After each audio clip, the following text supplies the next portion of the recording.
Hey guys, welcome back to the channel. एक simple सा सवाल पूछूं। मान लो दो दोस्त हैं, राहुल और रोहित। दोनों को टेरिस पर 20-20 केजी की सीमेंट की बोरी पहुंचानी है। दोनों ने बोरी ऊपर पहुंचा भी दी।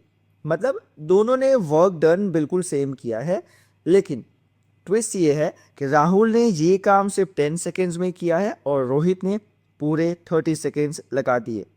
अब आप बताओ, किसकी कैपेबिलिटी या किसका दम ज़्यादा है? ऑब्वियसली राहुल का, क्योंकि उसने कम टाइम में काम खत्म किया है। फिजिक्स की लैंग्वेज में इसी दम को यानी काम करने की स्पीड को हम कहते हैं पावर। आपके रिवीजन नोट्स की बुक भी यही कहती है, the rate of doing work by a machine is called the power of the machine. यहाँ वर्ड रेट का मतलब ही होता है टाइम के रिस्पेक्ट में।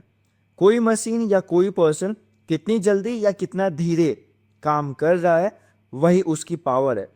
चलो इसका फॉर्मूला देखते हैं। पावर जो होता है वो आपका वर्क डिवाइडेड बाय टाइम होता है।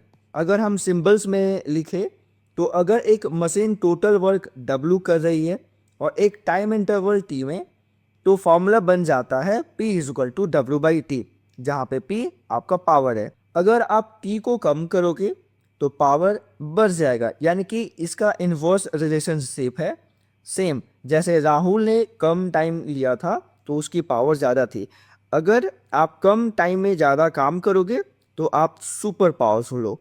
अब बात करते हैं इसकी यूनिट की। हम पावर को नापते किस में हैं?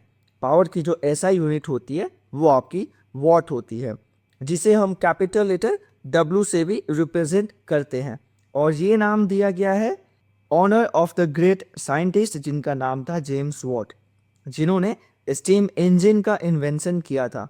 अब फॉर्मूला से यूनिट निकालना सीखो, एग्जाम्स में काम आएगा। देखिए, पावर की जो ऐसा यूनिट होती है ये आपकी 1 वॉट होती है, और आप जानते हैं कि वर्क की जो ऐसा यूनिट होती है वो आपकी जूल। सिमिलरली टाइम की जो ऐसा यूनिट होती है वो आपकी 1 सेकेंड होती है। तो इस तरीके से जो 1 वॉट है ये इक्वल हो जाएगा 1 जूल पर सेकेंड। यानी कि अगर कोई डिवाइस 1 सेकेंड में 1 जूल एनर्जी कंज्यूम या वर्क करता है तो उसकी पावर जो होती है वो 1 वॉट होती है। लेकिन दोस्तों, रियल लाइफ में वॉट्स बहुत छोटी यूनिट है। आपके घर के एसी, हीटर या बड़े बड़े फैक्ट्री के मशीन के लिए हम बड़ी यूनिट्स का इस्तेमाल करते हैं, जैसे कि के डब्ल्यू मतलब होता है किलोवाट, MW मतलब मेगावाट, और HP का मतलब होता है हॉर्स पावर। देखिए, 1 किलोवाट जो होता है वो आपके 1000 वॉट के इक्विवेलेंट होता है। सिमिलरली मेगावाट जो होता है वो 10⁻6 वॉट के इक्विवेलेंट होता है, और 1 हॉर्स पावर ये आपका 746 वॉट के इक्विवेलेंट होता है। जनरली मेगावाट का जो यूजेज होता है वो आपके बड़ी बड़ी पावर फैक्ट्रीज के लिए होता है, और हॉर्स पावर ये आपके व्हीकल्स और वाटर पंप्स के इंजन के लिए होता है। आपने सुना होगा हमारे घर का पानी का पंप 1 हॉर्स पावर का है या 2 हॉर्स पावर का है। अब समझ में आया? 1 हॉर्स पावर का मतलब लगभग 746 वॉट होता है। इसको तो दिमाग में फिट कर लो, क्योंकि MCQ में ये क्वेश्चन 1 मार्क्स का डायरेक्ट पूछा जाता है। अब आते हैं एक प्रैक्टिकल सिचुएशन पर। क्या रियल लाइफ में कोई भी मशीन या इंसान हमेशा बिल्कुल सेम स्पीड से काम कर सकता है? चलो इसे समझते हैं। मान लो आप रनिंग कर रहे हो। पहले मिनट आप फुल जोश में बहुत तेजी से भागोगे, मतलब आपके पास हाई पावर रहेगी। अगले मिनट्स आप थक जाओगे और थोड़ी सी आपकी स्पीड धीमी हो जाएगी।